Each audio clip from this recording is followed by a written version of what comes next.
Our Lady's child. Hard by a great forest dwelt a woodcutter with his wife, who had an only child, a little girl 3 years old. They were so poor, however, that they no longer had daily bread, and did not know how to get food for her. One morning the woodcutter went out sorrowfully to his work in the forest, and while he was cutting wood, suddenly there stood before him a tall and beautiful woman with a crown of shining stars on her head, who said to him, "I am the Virgin Mary, mother of the child Jesus. Thou art poor and needy, bring thy child to me, I will take her with me and be her mother and care for her." The woodcutter obeyed, brought his child, and gave her to the Virgin Mary, who took her up to heaven with her. There the child fared well, ate sugar cakes, and drank sweet milk, and her clothes were of gold, and the little angels played with her.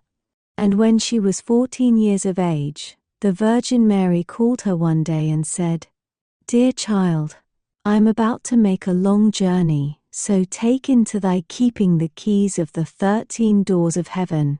12 of these thou mayest open, and behold the glory which is within them. But the 13th, to which this little key belongs, is forbidden thee. Beware of opening it, or thou wilt bring misery on thyself." The girl promised to be obedient, and when the Virgin Mary was gone, she began to examine the dwellings of the kingdom of heaven. Each day she opened one of them, until she had made the round of the 12. In each of them sat one of the apostles in the midst of a great light, and she rejoiced in all the magnificence and splendor.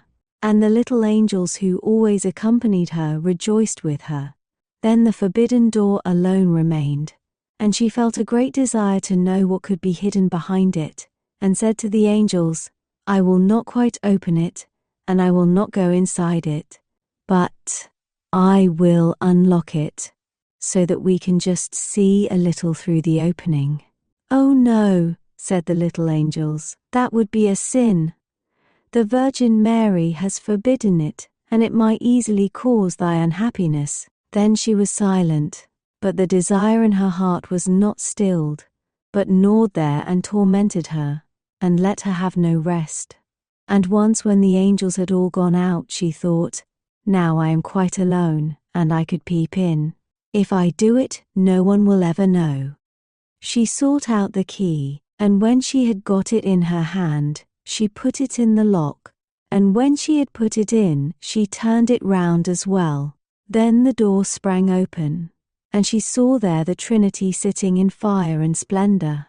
She stayed there a while, and looked at everything in amazement. Then she touched the light a little with her finger, and her finger became quite golden. Immediately a great fear fell on her. She shut the door violently and ran away. Her terror too would not quit her, let her do what she might, and her heart beat continually and would not be still. The gold too stayed on her finger, and would not go away, let her rub it and wash it never so much. It was not long before the Virgin Mary came back from her journey. She called the girl before her, and asked to have the keys of heaven back. When the maiden gave her the bunch, the Virgin looked into her eyes and said, "Hast thou not opened the 13th door also?" "No," she replied. Then she laid her hand on the girl's heart, and felt how it beat and beat, and saw right well that she had disobeyed her order and had opened the door. Then she said once again, "Art thou certain that thou hast not done it?" "Yes," said the girl, for the second time. Then she perceived the finger which had become golden from touching the fire of heaven, and saw well that the child had sinned, and said for the 3rd time, "Hast thou not done it?" "No," said the girl for the 3rd time. Then said the Virgin Mary, "Thou hast not obeyed me, and besides that thou hast lied, thou art no longer worthy to be in heaven." Then the girl fell into a deep sleep, and when she awoke she lay on the earth below, and in the midst of a wilderness. She wanted to cry out, but she could bring forth no sound. She sprang up and wanted to run away, but whithersoever she turned herself, she was continually held back by thick hedges of thorns, through which she could not break. In the desert in which she was imprisoned, there stood an old hollow tree, and this had to be her dwelling place. Into this she crept when night came, and here she slept. Here too she found a shelter from storm and rain, but it was a miserable life, and bitterly did she weep when she remembered how happy she had been in heaven, and how the angels had played with her. Roots and wild berries were her only food, and for these she sought as far as she could go in the autumn. She picked up the fallen nuts and leaves, and carried them into the hole. The nuts were her food in winter, and when snow and ice came, she crept amongst the leaves like a poor little animal that she might not freeze. Before long her clothes were all torn, and one bit of them after another fell off her. As soon, however, as the sun shone warm again, she went out and sat in front of the tree, and her long hair covered her on all sides like a mantle. Thus she sat year after year, and felt the pain and the misery of the world. One day, when the trees were once more clothed in fresh green, the king of the country was hunting in the forest, and followed a roe. And as it had fled into the thicket which shut in this part of the forest, he got off his horse, tore the bushes asunder, and cut himself a path with his sword. When he had at last forced his way through, he saw a wonderfully beautiful maiden sitting under the tree, and she sat there and was entirely covered with her golden hair down to her very feet. He stood still and looked at her full of surprise. Then he spoke to her and said, "Who art thou? Why art thou sitting here in the wilderness?" But she gave no answer, for she could not open her mouth. The king continued, "Wilt thou go with me to my castle?" Then she just nodded her head a little. The king took her in his arms, carried her to his horse, and rode home with her. And when he reached the royal castle, he caused her to be dressed in beautiful garments, and gave her all things in abundance. Although she could not speak, she was still so beautiful and charming that he began to love her with all his heart, and it was not long before he married her. After a year or so had passed, the queen brought a son into the world. Thereupon the Virgin Mary appeared to her in the night when she lay in her bed alone, and said, "If thou wilt tell the truth and confess that thou didst unlock the forbidden door, I will open thy mouth and give thee back thy speech.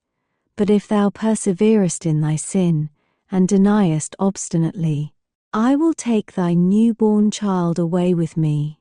Then the queen was permitted to answer, but she remained hard and said, "No, I did not open the forbidden door." And the Virgin Mary took the newborn child from her arms and vanished with it. Next morning, when the child was not to be found, it was whispered among the people that the queen was a man-eater and had killed her own child. She heard all this, and could say nothing to the contrary. But the king would not believe it, for he loved her so much. When a year had gone by, the queen again bore a son, and in the night the Virgin Mary again came to her and said, "If thou wilt confess that thou openedst the forbidden door, I will give thee thy child back and untie thy tongue. But if you continuest in sin and deniest it, I will take away with me this new child also." Then the queen again said, "No, I did not open the forbidden door." And the Virgin took the child out of her arms and away with her to heaven. Next morning, when this child also had disappeared, the people declared quite loudly that the queen had devoured it, and the king's counselors demanded that she should be brought to justice. The king, however, loved her so dearly that he would not believe it, and commanded the counselors under pain of death not to say any more about it. The following year the queen gave birth to a beautiful little daughter, and for the third time the Virgin Mary appeared to her in the night and said, "Follow me."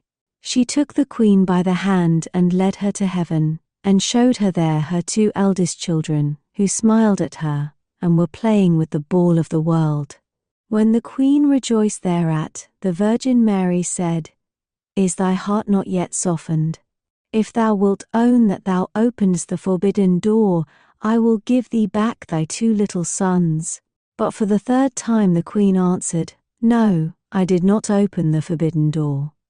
Then the Virgin let her sink down to earth once more, and took from her likewise her third child. Next morning, when the loss was reported abroad, all the people cried loudly, The queen is a man-eater! She must be judged. And the king was no longer able to restrain his counselors. Thereupon a trial was held, and as she could not answer and defend herself, she was condemned to be burnt alive. The wood was got together, and when she was fast bound to the stake, and the fire began to burn round about her, the hard ice of pride melted. Her heart was moved by repentance, and she thought, If I could but confess before my death that I opened the door.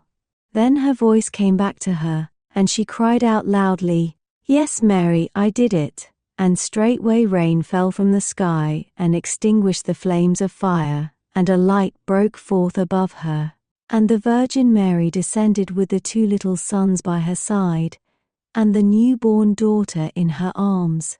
She spoke kindly to her and said, He who repents his sin and acknowledges it is forgiven. Then she gave her the three children, untied her tongue, and granted her happiness for her whole life. Please like and subscribe for more bedtime tales.